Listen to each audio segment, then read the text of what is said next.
फिर हम लोग लौटते हैं particle nature of electromagnetic radiation को प्रूफ करने के लिए। ये 3 फिजिक्स के बहुत ही इंपॉर्टेंट एक्सपेरिमेंट है। ये तीनों एक्सपेरिमेंट फिजिक्स को क्वांटम फिजिक्स के तरफ लेके बढ़े हैं, जिसमें से पहला है ब्लैक बॉडी रेडिएशन, जिसको कि मैंने पढ़ा चुका है। इसका वीडियो इससे पहले आपको मिल जाएगा, इससे पहले इसका वीडियो है। इसमें फॉर्मूला कौन सा यूज हुआ था? इसमें फॉर्मूला यूज हुआ था E = H/v, एनर्जी का फॉर्मूला। ये मैक्स प्लैंक के द्वारा दिया गया था। अब फोटो इलेक्ट्रिक इफेक्ट वो इफेक्ट है जो ये प्रूफ करता है कि लाइट के टकराने से इलेक्ट्रॉन बाहर निकलता है। इसका मतलब लाइट में भी पार्टिकल नेचर है।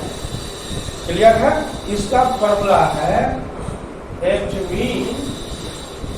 Hv0 plus Hv0 plus 1/2 MeVe²। ये काइनेटिक एनर्जी है।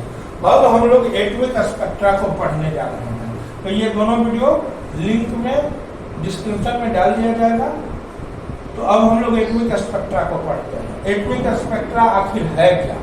तो एटॉमिक स्पेक्ट्रा को जानने से पहले हम लोगों को स्पेक्ट्रा जानना होगा। स्पेक्ट्रा कितने प्रकार के होते हैं ये जानना होगा। तो हम लोग एटॉमिक स्पेक्ट्रा को पढ़ने जा रहे हैं। देखिए, एटॉमिक स्पेक्ट्रा का दूसरा नाम है लाइन स्पेक्ट्रा। अब हम लोग लाइन स्पेक्ट्रा को पढ़ने जा रहे हैं। लाइन स्पेक्ट्रा को पढ़ने से पहले हम लोग को ये जानना पड़ेगा कि स्पेक्ट्रा कितने टाइप का होता है। स्पेक्ट्रम, स्पेक्ट्रम किसको कहते हैं बाद में लिखेंगे, पहले जान लीजिए। स्पेक्ट्रम का 2 टाइप है। पहले ये 2 भाग में बढ़ता है, continuous spectrum and distract spectrum. अब डिस्ट्रैक्ट स्पेक्ट्रम का भी 2 पार्ट्स है, एब्जॉर्प्शन स्पेक्ट्रम और इमिशन स्पेक्ट्रम। हम लोग इसी इमिशन स्पेक्ट्रा को लेकर चले थे। इमिशन स्पेक्ट्रा का कई नाम है। इसका दूसरा नाम है एटॉमिक स्पेक्ट्रा। इसका तीसरा नाम है लाइन स्पेक्ट्रा। तो स्पेक्ट्रम किसको कहते हैं? स्पेक्ट्रम का डेफिनेशन लिख लीजिए। When white light pass through a prism split in different color band, the color band of light is known as spectrum. When white light pass through prism, split in different color band of light is known as spectrum. अब देखिए, ये जो आपको screen पे दिख रहा है अभी अभी, वो कंटिन्यूअस स्पेक्ट्रा है।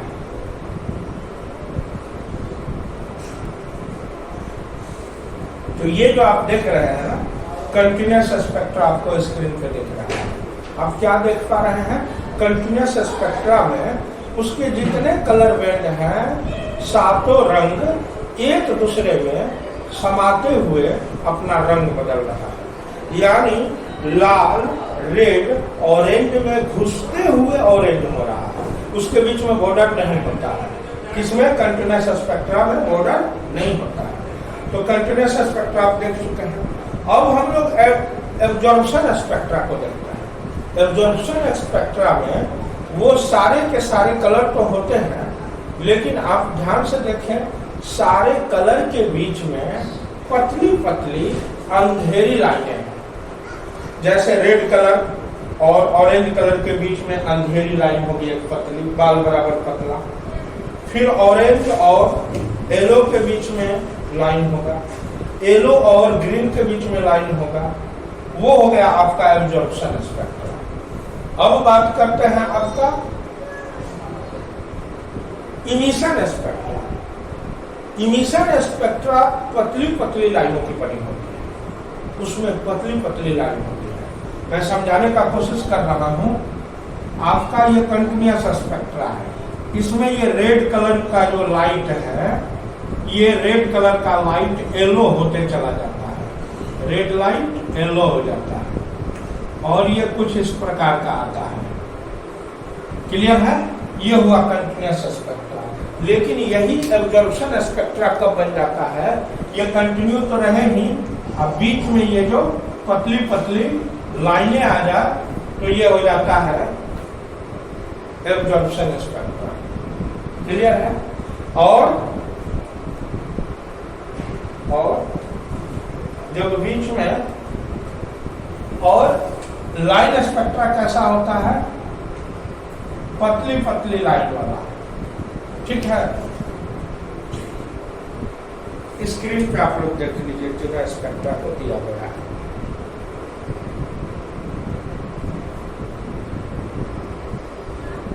अब हम लोग सोचेंगे कि कंटिन्यूअस स्पेक्ट्रा कैसे बनता है।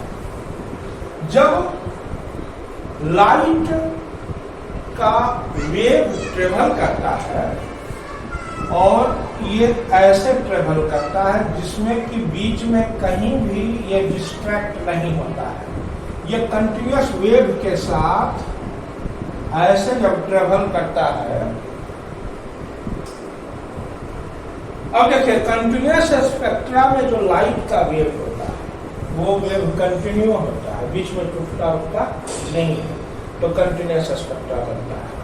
लेकिन जब मान के चलिए कि किसी मटेरियल को आप गर्म कर रहे होते हैं तो वो एनर्जी को एब्जॉर्ब कर रहा होगा, अब उससे जो एनर्जी छूटता है, एब्जॉर्ब करने के बाद जो छूटता है वही बाहर निकल रहा है।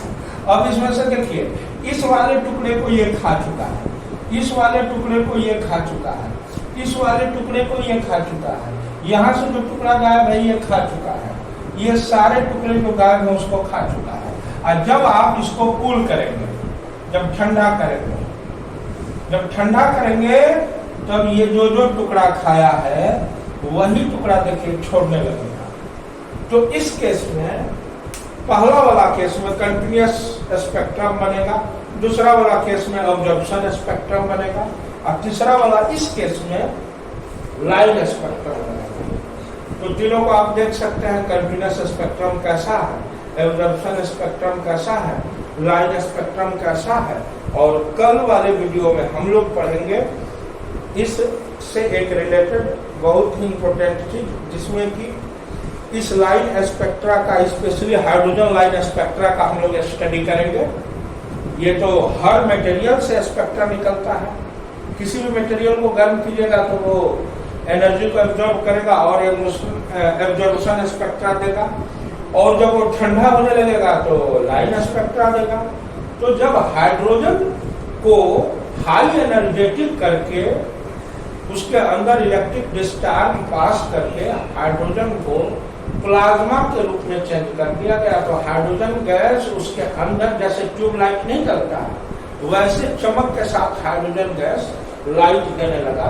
उसी लाइट को जब प्रिज्म से गुजारा गया तो हाइड्रोजन लाइन स्पेक्ट्रा मिला है, जिसका कि कल मैं जिक्र करूंगा। देखिए, एब्जॉर्प्शन स्पेक्ट्रा में जो चीज को ये यहाँ से खाया है उसी चीज को ठंडा होने पे ये फेंक रहा है। ये जो गायब हुआ है इसी को फेंक रहा है। इसमें से इसके जो छोटे छोटे टुकड़े दिख रहे हैं ये इसी कंटिन्यूअस स्पेक्ट्रा के बीच के गायब टुकड़े हैं। चूंकि इस स्पेक्ट्रा को एब्जॉर्ब किया गया है, यानी कि इस लाइट को या इस एनर्जी को एब्जॉर्ब किया गया है, इसीलिए ये एब्जॉर्प्शन स्पेक्ट्रा है। और जब ठंडा करने के लिए छोड़ते हैं तो लाइट का जो जो टुकड़ा ये मटेरियल एब्जॉर्ब किया था, जो जो फोटोन, अब उसी को ठंडा होने वक्त ये छोड़ रहा है। ये भी प्रूफ कर रहा है लाइट के पार्टिकल नेचर, और इसी पे बोर मॉडल ऑफ एटम खड़ा होता है। क्लियर है ना?